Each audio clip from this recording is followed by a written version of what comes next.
আসেন, এখানে ওঠেন। বাবা আমি তো উঠতে পারি না, আমার তো পায়ে জোর নাই। ও আচ্ছা, দাঁড়ান, আপনাকে পাদানি দেই।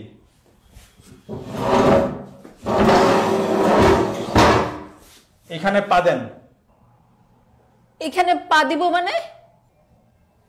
না পা দিলে কেমনে হবে? আমি পা দিব না। না পা দিলে উঠতে পারবেন না। এখানে ওঠার জন্য পা দিতে হবে কেন? আপনি না পা দিলে উঠবেন কিভাবে?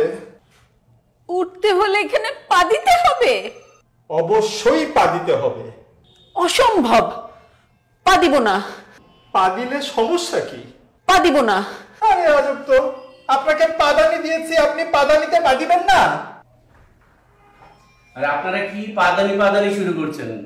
আপনাদের পাদানির কথা তো বাইরের লোকজন জ্বর হয়ে গেছে। দেখেন, ওনাকে আমি পাদানি দিছি, উনি পা দিতে রাজি হয় না। ম্যাডাম, আপনি পা দিচ্ছেন না কেন? আপনি পা দেন।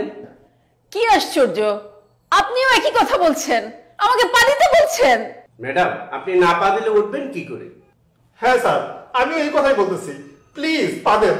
আপনাকে বারবার উনি বলছে পা দেওয়ার জন্য, আপনি পা দেন না কেন?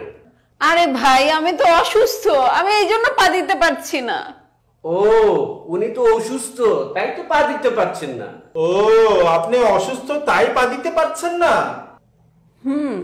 এই জন্যই তো আপনাকে পাদানি দিলাম, পাদানিতেও পা দিতে পারছেন না। ধুর, আমি পা দিবই না।